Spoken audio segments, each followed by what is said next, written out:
বিজয় না, বিজয় শুনে যা। বল। একটা খবর শুনেছিস? কি খবর? আরে এইমাত্র খবর দেখলাম 2016 সালের এসএসসি পরীক্ষার পুরো প্যানেলটাই বাতিল করে দিয়েছে কলকাতা হাইকোর্ট। কি বলিস? হ্যাঁ রে ভাই, দেখ।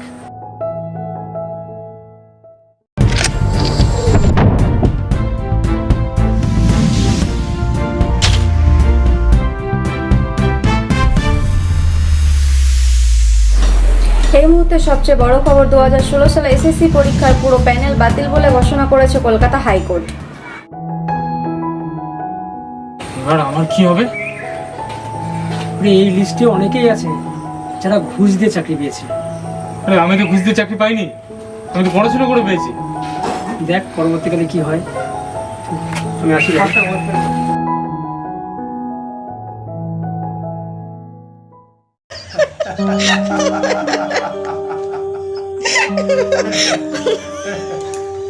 ওই দেখো আদর্শ শিক্ষক রাস্তায় রাস্তায় ঘুরে বেড়াচ্ছে, ঘুষ দিয়ে চাকরি পেলে এমনই হয়। গেল তো চাকরিটা, ঘুষের চাকরি বেশি দিন টেকে না, দেখ কেমন লাগে। হঠাৎ ফোন করে আসতে বললে? দেখো, তোমার চাকরি চলে গেছে, আমার বাবা মা তোমার সঙ্গে মিশতে আমাকে বারণ করেছে। হঠাৎ এই কথা বলছো? হ্যাঁ বলছি, কোনো বাবা মাই চায় না তার মেয়ে একটা বেকার ছেলেকে বিয়ে করুক। আমি তো ঘুষ দিয়ে চাকরি পাইনি, আমার চাকরি যাবে কেন? অত শত আমি জানি না, তোমার চাকরি নেই মানে আমিও নেই। তুমি একথা বলতে পারলে? হ্যাঁ পারলাম, লোকে নানান কথা বলছে। দেখো, তুমি কালকে থেকে আমাকে আর ফোন কল কিছু করবে না।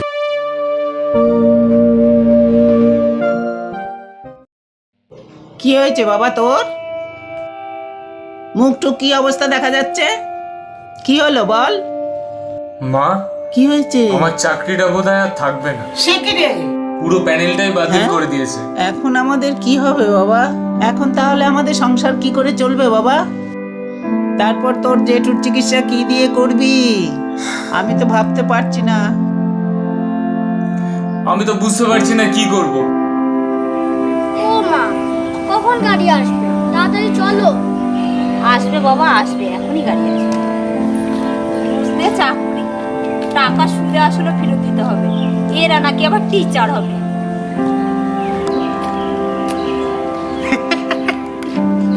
ঘুষ দিয়ে চাকরি পাবা? টিচার, টিচারগিরি করবে, নিজে জানে না কিছু, আবার স্টুডেন্ট পড়াবে।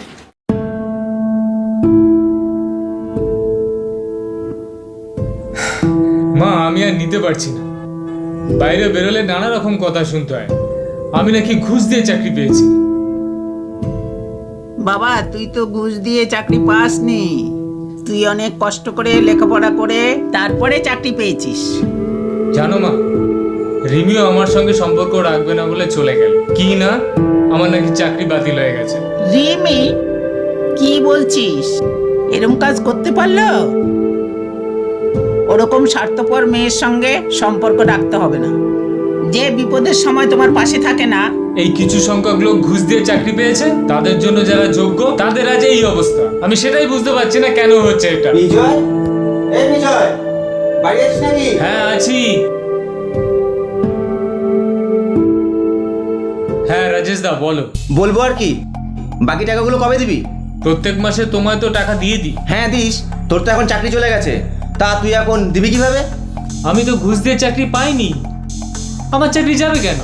দেখ, কোর্টের কেস কবে মিটবে ঠিক নেই, তুই আমার টাকাটা কবে দিতে পারবি সেটা বল। বাবা তোমার টাকা তো আমার ছেলে মাসে মাসে দিয়েই দিত, আমাদের ওই টাকায় সংসারও চলতো।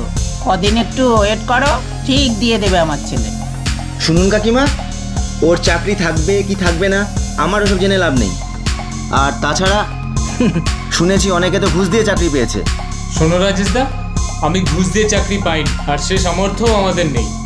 শোন বিজয়, আমি অত কিছু শুনবো না। তোর জেঠু যখন অসুস্থ হয়েছিল না, তখন তুই আমার থেকে কত নিয়েছিলি? 2 লাখ টাকা নিয়েছিলি। আমার 15 দিনের মধ্যে সেই টাকাটা ফেরত চাই। আর শালা যদি না দিতে পারিস, দল বল নিয়ে এসে তোর বাড়ি দখল করে নেবো, এটা মাথায় রাখবি। এখন কি হবে বাবা? হ্যাঁ, অতগুলো টাকা এখন কোথায় পাবি? আমরা কোথায় যাব, কোথায় থাকবো? হে ভগবান, কোথায় থাকবো ঠাকুর? মা, মা তুমি কেঁদো না মা, মা তুমি কেঁদো না মা। ঘুষ দিয়ে চাকরি পেলে এমনই হয়। তোমার চাকরি নেই মানে আমিও নেই। তুই আমার টাকাটা কবে দিতে পারবি সেটা বল। ঘুষের চাকরি বেশি দিন টেকে না।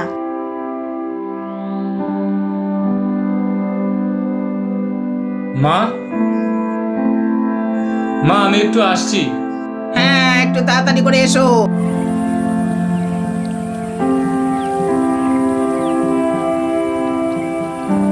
বিজয়, এটা তুমি কি করছো?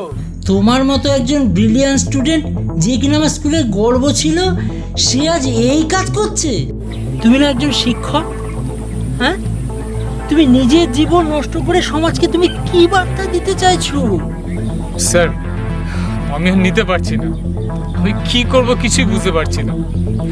একে তো চাকরির এই অবস্থা, তার মধ্যে আবার টাকার সমস্যা।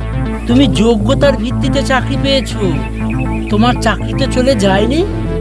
স্যার, আমি এখন বুঝতে পারছি না চাকরির ভবিষ্যৎ কি হবে। আরে বাবা, তুমি তো একটা শিক্ষিত ছেলে, তুমি তো যোগ্যতা অনুসারে চাকরি পেয়েছো, তাহলে তুমি কেন এত টেনশন করছো? একজন শিক্ষক সমাজকে গড়ে তোলার কারিগর, ছাত্রছাত্রীদের উজ্জ্বল ভবিষ্যৎ গড়ে তোলার কারিগর। তুমি কি ভাবছো নিজের জীবন নষ্ট করে তুমি তা পারবে? পারবে না। তুমি একজন আদর্শ শিক্ষক।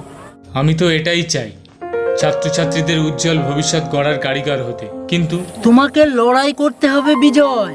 প্রয়োজনে তুমি উচ্চ আদালতে যাবে, কিন্তু হার মানবে না। কিছু সংখ্যক ওই অসাধু মানুষদের জন্য তোমাদের মতো যোগ্যরা কেন অসুবিধা ভোগ করবে? স্যার, আমি এখন কি করব কিছু বুঝতে পারছি না। নিজের মনোবল শক্ত করে লড়াই চালিয়ে যাও। ভারতীয় আইনের প্রতি আমাদের দৃঢ় বিশ্বাস রাখতে হবে। চলো, এবার বাড়ি চলো।